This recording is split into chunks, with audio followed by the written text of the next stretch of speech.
CM Chandrababu మంత్రుల శాఖలపై focus పెట్టారు. ఈ క్రమంలో తన నివాసంలో మంత్రులతో సమావేశమయ్యారు. కీలకమైన శాఖలు అనుభవజ్ఞులకు ఇచ్చే అవకాశం ఉంది. దీంతో ఎవరికి ఏ శాఖ దక్కుతుందనే దానిపై ఇప్పుడు ఉత్కంఠత నెలకొంది.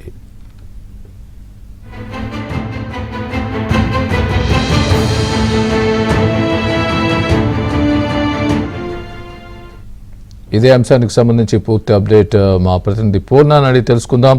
పూర్ణ, చెప్పండి, శాఖలకు సంబంధించి క్లారిటీ వచ్చిందా? దీనికి సంబంధించి ఆ చర్చలు ఏ విధంగా ఉన్నాయి? సీనియర్లకే ముఖ్యమైన శాఖలు కేటాయించే అవకాశం ఉన్నట్టుగా వస్తోంది వార్తలు. దీనికి సంబంధించి మీ దగ్గర ఉన్న పూర్తి అప్డేట్ ఏంటి? ఏ ఏ శాఖలు ఎవరెవరికి దక్కే అవకాశాలు కనిపిస్తున్నాయి? స్వామి, ఏదైతే మంత్రులు ప్రమాణ స్వీకార ఘట్టం మొత్తం కూడా పూర్తవడంతో ఇక శాఖల కేటాయింపై కూడా చంద్రబాబు నాయుడు ప్రత్యేకమైన దృష్టి సారించారని చెప్పవచ్చు. అయితే ఎవరికి ఏ శాఖలు కేటాయించాలని దానిపై అటు కూటమి నేతలు పవన్ కళ్యాణ్, అలాగే పురంధేశ్వరి వీళ్ళందరితో ఒకసారి చర్చించిన తర్వాత ఒక నిర్ణయం తీసుకున్నట్టు తెలుస్తుంది. అయితే మొత్తం శాఖల కేటాయింపై తుది నిర్ణయం మాత్రం చంద్రబాబు తీసుకుంటున్నారు. ఎందుకంటే మొత్తం కూడా ఆ కేబినెట్ కి మొత్తం కూడా అనుభవమైన వారికి మంచి మంచి శాఖలు కేటాయించాలని చెప్పి చంద్రబాబు నాయుడు ఒక నిర్ణయం అయితే తీసుకున్నారు. ఎందుకంటే ఈసారి చాలా మంది అంటే సీనియర్స్ అయితే పక్కన పెట్టడంతో ఉన్న సీనియర్స్ ఎవరైతే ఉన్నారో వాళ్ళందరూ కూడా శాఖలు వారికి తగ్గట్టుగా విభజించాలని చెప్పి చంద్రబాబు నిర్ణయం తీసుకున్నారు. అయితే కొత్త వారు చాలా మంది కూడా యువకులు వీళ్ళందరూ వచ్చారు. వాళ్ళ సామర్థ్యాన్ని బట్టి వాళ్ళకి ఆ శాఖలు కేటాయించాలని చెప్పి కూడా చంద్రబాబు ఒక నిర్ణయం అయితే తీసుకున్నట్టు తెలుస్తుంది.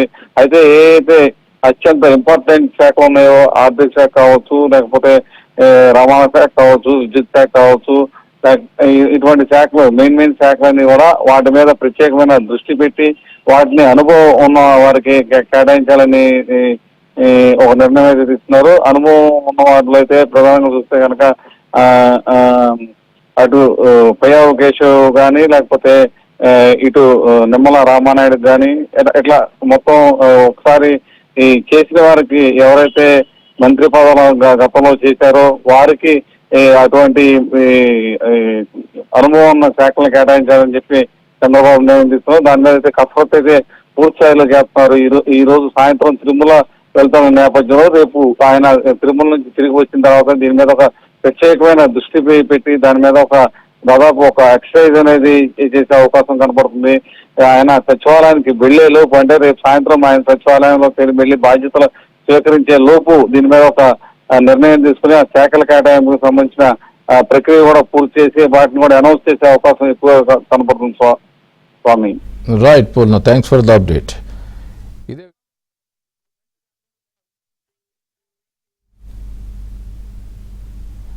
ఇదే విషయానికి సంబంధించి మరింత సమాచారం తెలుసుకునే ప్రయత్నం చేద్దాం. మా ప్రతినిధి సత్య ఉన్నారు. సత్యాన్ని అడిగి పూర్తి అప్డేట్ తెలుసుకునే ప్రయత్నం చేద్దాం. సత్య, చెప్పండి, మంత్రివర్గ కూర్పుకు సంబంధించి మీ దగ్గర ఉన్న తాజా అప్డేట్ ఏంటి?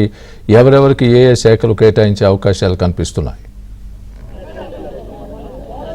మంత్రివర్గ కూర్పుకు సంబంధించి ఇంకా కసరత్తు అయితే కొనసాగుతూనే ఉంది. ప్రస్తుతం మనం చంద్రబాబు నాయుడు ముఖ్యమంత్రి నివాసం వద్ద ఉన్నాం. ఈ మధ్యాహ్నం ఏదైతే ప్రమాణ స్వీకార కార్యక్రమం పూర్తయిన తర్వాత ప్రధాని నరేంద్ర మోడీకి సెండ్ ఆఫ్ ఇచ్చి ఆయన నేరుగా ఇంటికి రావడం జరిగింది. తర్వాత పార్టీ కార్యకర్తలు, నాయకులతో మంత్రివర్గ కూర్పుపైనే చర్చిస్తున్నారు. ముఖ్యంగా ఇప్పటికే కొన్ని శాఖలు అయితే దాదాపు ఖరారైనట్టుగా కూడా మనకు విశ్వసనీయంగా తెలుస్తోంది. ముఖ్యంగా ఎండి ఫరూక్ మైనార్టీ వెల్ఫేర్, అదేవిధంగా గుమ్మడి సంధ్యారాణికి ఎస్టీ వెల్ఫేర్, గిరిజన సంక్షేమం, సామాజిక సంక్షేమానికి సంబంధించి మరికొందరు పేర్లు, ఈ విధంగా కొంతమంది పేర్లు ఇప్పటికే దాదాపు ఖరారైనట్టుగా తెలుస్తోంది. మిగిలిన వారి శాఖలు ఏంటి అనేది ఇంకా చూడాల్సి ఉంది. ముఖ్యంగా అమరావతి నిర్మాణంలో పూర్తి స్థాయిలో అవగాహన ఉన్నటువంటి నారాయణకు మరలా మున్సిపల్ శాఖ దక్కుతుందా లేదా సీఎంఏ తన వద్ద ఉంచుకుంటారా అనేది కూడా చూడాల్సి ఉంది. లోకేష్ కు గతంలో ఇచ్చినటువంటి I2 పంచాయతీరాజ్ ఇస్తారా, లేకపోతే ఈసారి విద్యాశాఖ అనే పేరు కూడా బయట ప్రచారంలో ఉంది. అయితే వీటన్నిటి మీద కూడా కసరత్తు అయితే ఇంకా కొనసాగుతుంది. మరి కాసేపట్లో రాష్ట్ర ప్రభుత్వం తరఫున ఉత్తర్వులు కూడా ఇవ్వాల్సి ఉంది. అయితే ఇదే సమయంలో కొంతమంది మంత్రులు ఇక్కడికి చేరుకున్న నేపథ్యంలో కార్యకర్తలు కూడా ఇక్కడికి చాలా మంది ఇక్కడికి చేరుకున్నారు. వారితో కూడా మాట్లాడించే ప్రయత్నం చేద్దాం. ఏం చెప్తారు? మీరు ఎక్కడి నుంచి వచ్చారు, ఏ ఊరి నుంచి వచ్చారు? మాది నిర్దోళి చౌకం అండి, ఉండ్రాజవరం మండలం. మెయిన్గా ఇక్కడికి వచ్చాక ఏంటంటే ఇవాళ బీజేపీ తెలుగుదేశం జనసేన కలిపి అఖండ మెజార్టీతో బాబు గారు సీఎం అయ్యారు. ఆ ఆనందంలో తెల్లగట్ల 2 బయలుదేరి ఇక్కడికి వచ్చాం. మాకు భోజనం ఏమీ లేకపోయినా సరే చంద్రబాబు గారిని ఒకసారి చూసి వానికి అభినందిందామని కూర్చున్నామండి.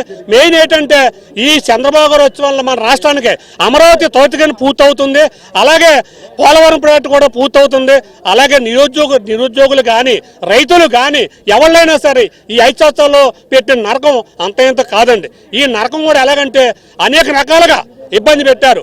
అది అందరినీ పోలీసు వాళ్ళని కూడా చేతిలో తీసుకుని ఆ చట్టం చేతిలో తీసుకుని ఎవరు బెదిరించడం లొంగ తీసుకుంటాం తప్ప. పొత్తులో మీ నియోజకవర్గం జనసేనకి వెళ్ళింది, మీ ఎమ్మెల్యే గారు ఇప్పుడు మంత్రి కూడా అయ్యారు, ఏ శాఖ ఇస్తారనుకుంటున్నారు? పందులు దుర్గేష్ గారికి మేము కోరిక ఉంది ఏంటంటే మేమంతా రైతులం కాబట్టి మా ఎమ్మెల్యే గారు మాకు వ్యవసాయ శాఖ ఇస్తే మేము దగ్గరుండి దాన్ని డెవలప్ చేసుకుని మా వెస్ట్ గోదావరి తూర్పుగోదావరి జిల్లాలో వ్యవసాయం ఎక్కువ కాబట్టి మాకు ఆ శాఖ ఇస్తే బాగుంటుందని మేము ముఖ్యమంత్రి గారు కోరుకుంటున్నాం. అలాగే ఈ చంద్రబాబు నాయుడు గారు కూడా ఈ రైతులకు కానీ మామూలుగా ఇతర చిన్న పరిశ్రమలకు కానీ అనేక రాయితీలు ఇచ్చి ఆదుకుంటే మళ్ళీ పూర్వమైన చంద్రబాబు గారిని ఈ పవన్ కళ్యాణ్ గారు ఈ మోడీ గారు బాగుండి ప్రభుత్వాన్ని ఇప్పుడు అట్టే దించే ప్రసక్తి లేదు. ఎన్ని సంవత్సరాలు ఏలే పరిపాలిస్తారు, అది శాశ్వతం. మాకు ఇంకా ప్రతిపక్షం అన్నది లేదు, రాదు. మీరు చెప్పండి, ఏం చెప్తారు? మీరు ఎక్కడి నుంచి వచ్చారు, ఎవరు ఏ నియోజకవర్గం నుంచి వచ్చారు? కోనసీమ జిల్లా అండి, రామచంద్రపురం.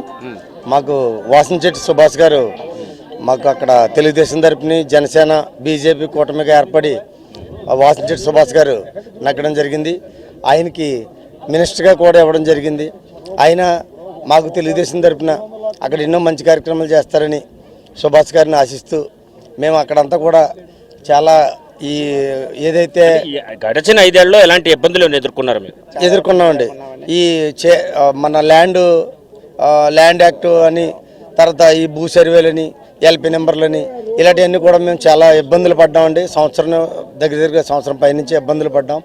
అయినా సరే ఈ తెలుగుదేశం వస్తే ఆ ఇబ్బందులన్నీ తొలగి మా కష్టాలు తీరుతాయని చెప్పి తెలుగుదేశం నమ్ముకుని మన బీజేపీ జనసేన తెలుగుదేశం కూటమిగా ఏర్పడిన ఈ సుభాష్ గారు మాకు అన్నీ కూడా సక్రమంగా చేస్తారని, చంద్రబాబు గారు కూడా ఈ కష్టాలన్నీ తీర్చి ల్యాండ్ యాక్ట్లు ఇవన్నీ రద్దు చేసి మాకు ఒరిజినల్ డాక్యుమెంట్స్ అవి అందించి మాకు ఇవన్నీ మంచి పనులు చేస్తారని చెప్పి అనుకుంటున్నాం. అలాగే టిట్కో ఇల్లు కూడా ఇవ్వకుండా 5 సంవత్సరాల నుంచి కూడా పక్కన పెట్టారు. అవన్నీ కూడా ఎవరి వాళ్ళకే పేరున టిట్కో ఇల్లు కూడా ఇచ్చి వాళ్ళందరినీ కూడా ఇబ్బంది పెట్టకుండా ఇల్లు అన్నీ కూడా ఇవ్వాల్సిందిగా కోరుతున్నామండి. చూడొచ్చు, చంద్రబాబు సచివాలయంలో అడుగుపెట్టిన తర్వాత మొత్తం 4 కీలక ఫైళ్ల మీద సంతకాలు చేస్తారని చెప్పేసి కూడా ఇప్పటికే వార్తలు వస్తున్న నేపథ్యంలో ఇంకా మరింత మంది అభిమానులు ఉన్నారు, వాళ్ళతో కూడా మాట్లాడించే ప్రయత్నం చేద్దాం.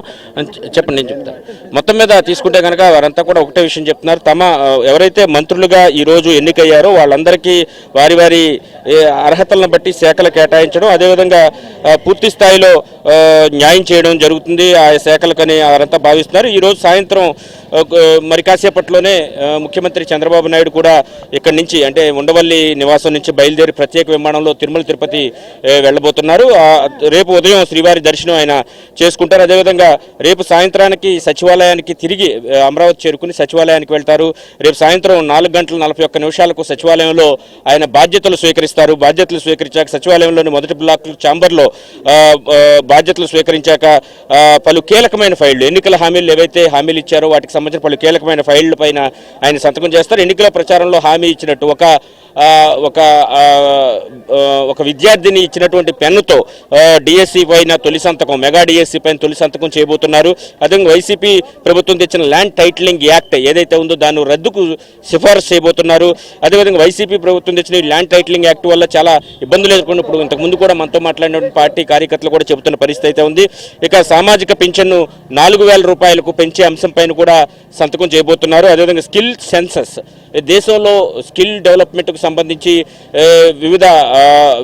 వివిధమైనటువంటి స్కిల్ సెన్సస్ అవసరం ఉంది. ఐటీ ప్రొఫెషనల్స్ ఎంతమంది ఉన్నారు, ఇంజనీరింగ్లో వివిధ ట్రేడ్లలో ఉన్నవారు అంటే సివిల్ కానీ మెకానికల్ కానీ ఇలా ఎంతమంది ఉన్నారనే దాని మీద ఒక అవగాహనకు వస్తే కనుక మన దగ్గర ఉన్నటువంటి స్కిల్ ఏ స్థాయిలో ఉందో తెలుస్తుంది. తద్వారా దానికి తదనుగుణంగా ఆయా ప్రాంతాల్లో ఆయా పరిశ్రమలు ఏర్పాటు చేయడం లాంటి అంశాలను తీసుకుని వచ్చేందుకు ఈ స్కిల్ సెన్సస్ చేయించాలని నిర్ణయించారు. ఆ స్కిల్ సెన్సస్కి సంబంధించి కూడా ఆయన సంతకం చేయబోతున్నారు. మొత్తం మీద రేపు సాయంత్రమే సచివాలయానికి ఆయన వచ్చి బాధ్యతలు స్వీకరించి తిరిగి పాలన గాడిలో పెట్టే ప్రయత్నం అయితే జరుగుతుందని చెబుతున్నారు. అదేవిధంగా కార్యకర్తలు అదేవిధంగా నాయకులు కూడా ఇప్పుడిప్పుడే చంద్రబాబు నాయుడు నివాసానికి చేరుకుంటారు. మరి కాసేపట్లో ఆయన తిరుపతి కూడా బయలుదేరి వెళ్ళిన నేపథ్యంలో కొంతమంది మంత్రులు కూడా కొద్దిసేపటి క్రితం ఇక్కడికి చేరుకున్న పరిస్థితి అయితే ఉంది. ఫరూక్ కావచ్చు, పయాల కేశవ్ కావచ్చు, నిమ్మల రామానాయుడు కావచ్చు, ఇలాగ కొంతమంది మంత్రులు కొద్దిసేపటి క్రితం ఇక్కడ చేరుకున్నారు. చంద్రబాబును కలిసి తమకు మంత్రి పదవులు అప్పగించినందుకు ధన్యవాదాలు తెలియజేసిన పరిస్థితి అయితే ఉంది. ఇక్కడ కార్యకర్తల హడావిడి కూడా కోలాహలంగా ఉన్న పరిస్థితి